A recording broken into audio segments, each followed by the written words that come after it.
think he gets past Cyril Gane. I think that weight is real. Could he 100%, in particular in that division. But nobody has really finished Cyril Gane, and his movements is very problematic. Pereira also does get hit Kamaru. Now, can you take a heavyweight's punch? Now you're talking about Francis Ngannou power? A real big heavyweight? You are right, Henry. Cyril Gane is no slouch. When he was fighting Tom Aspinall, we saw how that fight was starting to look. But listen, I think this is a fantastic fight. I'm not counting anyone out here. I'm not counting Alex Pereira out here because Alex Pereira does have the power to really change things. We felt this way when Alex Pereira said he was wanting to go to light heavyweight. Now he dominated that weight class. I can see Gane eye-poking Pereira and Pereira doing, you know, the Jamal Hill thing where he calls off the ref and then sleep Cyril Gane on the White House card. Alex Pereira's opportunity to become a 3-time world champ against Cyril Gane. Cyril Gane, people are talking about this. The infinite title shot glitch. He's back again. I don't know. So, hey, Cyril Gane looked good in that fight against Tom. Cyril's going to be hard to knock out in the first round because he does stick and move. He's not going to sit there and trade with Pereira. He's going to jab. He's going to move. He bounces around, like you said, a light guy. It's going to be interesting. Proton, bro. I think it'll be a fun fight. I think Gane shoots on Proton, though. A lot of people think it's just gonna be kickboxing, but I think Gane might try and switch it up for him, like how Francis Ngannou did to Gane. Tripped him out, confused him a little, you know. So you know what the interesting thing here with Pereira and Gane is, because you think that Gane's going to be much bigger, being the heavyweight and all that. If you look at Pereira here, he's 6'4" with a 79-inch reach. Cyril Gane will be taller. Actually, no, he's not taller. They're exact same height.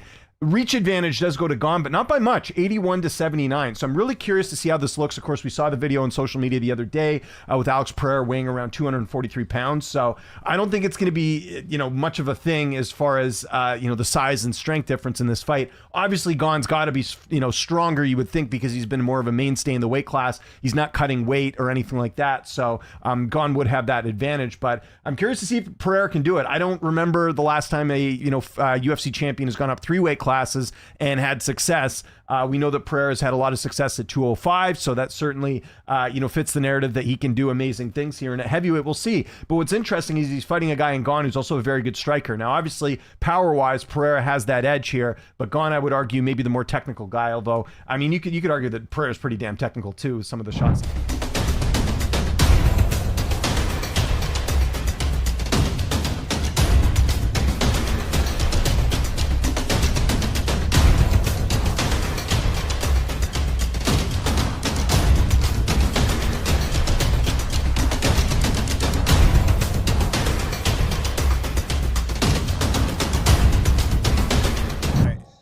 It's really intriguing. It's like potentially like this could be, and I think I know which way the UFC would like this to go. This could be a phenomenal superstar-making crowning moment for Alex Pereira. If he goes and knocks out Cyril Gane, like first or second round, it's like, holy smokes, this guy might be the GOAT. If Cyril Gane tip-taps his way around for 25 minutes, or heaven forbid, takes Alex down and it's the bigger man, just lays on him for 25 minutes. Yep. It could be a fucking disaster, to be honest. Yeah, I mean, I wonder if Cyril Gane's good enough on the ground to finish Alex Pereira, potentially.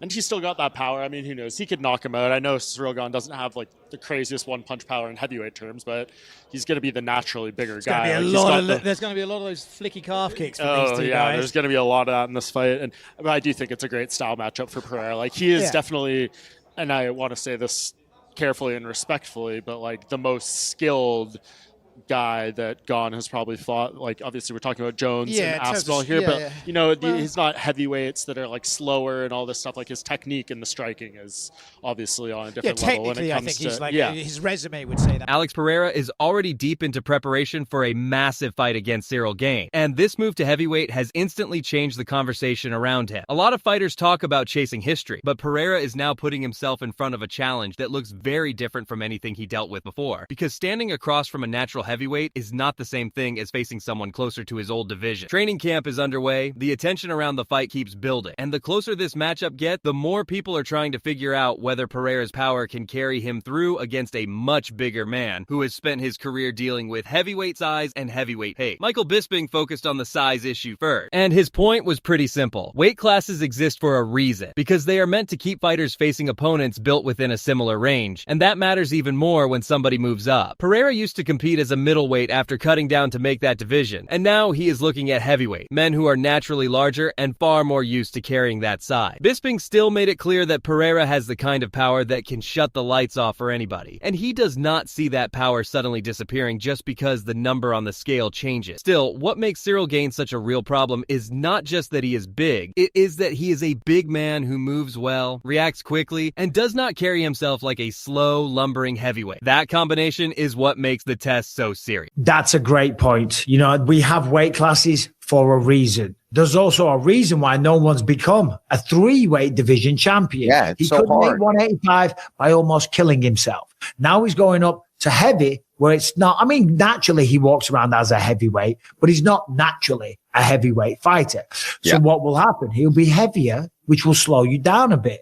He will have, I think, extra power. I still think he can take the shots. I think he's still got the power to knock out heavyweights. But Cyril Gane, in his DNA, is a gigantic, bona fide, legit heavyweight that just so happens to be very, very light on the feet, incredibly fast, can move around, you know, all over the place, shaking and baking, jigging and jiving, moving and grooving, whatever else you want to say, right? Yeah.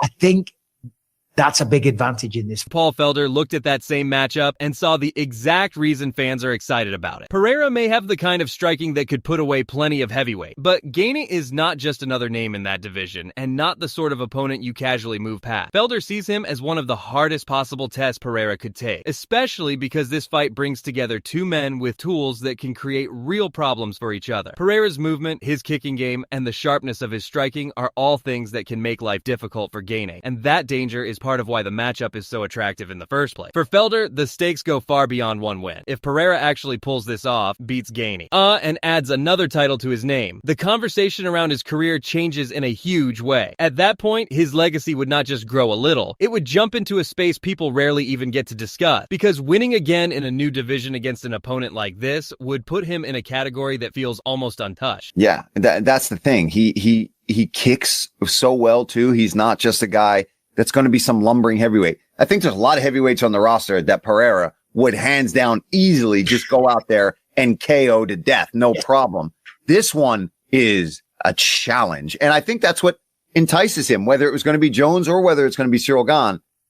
You're going for that third belt. If he gets it, you are a legit. And where do we go from here? If he wins that friggin' belt at that White House event, does he go down as possibly nobody has ever done that in UFC history. MMA Guru pointed out something people have joked about for a while, which is that Cyril Gane always seems to circle back into another major title opportunity. That running joke is back again here, but this time the matchup is interesting because it lines up with Pereira's strengths in a strange way. On paper, this looks like a fight that is very likely to stay on the feet, and if that happens, plenty of people will naturally lean toward Pereira because of what he can do when a fight becomes a striking battle. But Guru also made it clear that Gane is not some easy target just because the fight could play outstanding. That would be the wrong way to read it. One reason Gane has remained such a tough out at heavyweight is that he moves far better than most men his size, and he is comfortable fighting in reverse without losing control of the moment. He does not need to plant himself in front of an opponent and throw wild shots just to make his presence felt. Instead, he uses movement, spacing, and composure, which can frustrate people who are trying to walk him down and force chaos. That style matters a lot in a fight like this, because Pereira is at his most dangerous when he gets the kind of exchanges he wants. And Gane is not known for giving those away for free. But yeah, Cyril Gane, people are talking about this. The infinite title shot glitch. That is He's sick. back again. He's fighting back. for the heavyweight title. Bro, it is Crazy. weird to be I feel like it, Alex Pereira's opportunity to become a 3-time world champion, weight class world champion, whatever, against Cyril Gane. It's almost perfect for the UFC, for Pereira's story. Like, to move, like, it's a kickboxing fight with 4-ounce gloves on in the heavyweight division. Like, that's what it's going to be. Yeah. I mean, Tom Aspinall versus Pereira, that's a sick fight too, but I don't know. So, hey, Cyril Gane looked good in that fight against Tom. He was jabbing, he was sticking and moving, he was finger in the eye in and moving, and he looked pretty good while the fight was happening. Mm-hmm. So. And he's very good on the back foot as well, which is important against Pereira when he pressures you. And so this is going to be tricky. Like, I'd say Cyril Gane has better footwork and movement and pop and move technique than like Jamal Hill. Yes, So he's like 100%. a rare heavyweight that has like lighter man. That is why this matchup feels so difficult to call. Pereira only needs one clean opening to change everything, and if he finds the target the way he has so many times before, the fight could end in an instant. Gane, though, has the footwork, the range control, and the discipline to drag the contest into a longer striking match where patience matters just as much as power. One man brings the threat of a sudden finish. The other brings the kind of movement that can make a dangerous opponent second guess every step forward. That is what makes this fight so interesting heading in. If Pereira cuts off the cage and lands clean, it could be over fast, but if Gane keeps the distance where he wants it and stays light on his feet, this could turn into a drawn-out technical battle that tests Pereira in a completely different way. Subscribe if you want more fight breakdowns like this, and let us know in the comments who you think wins.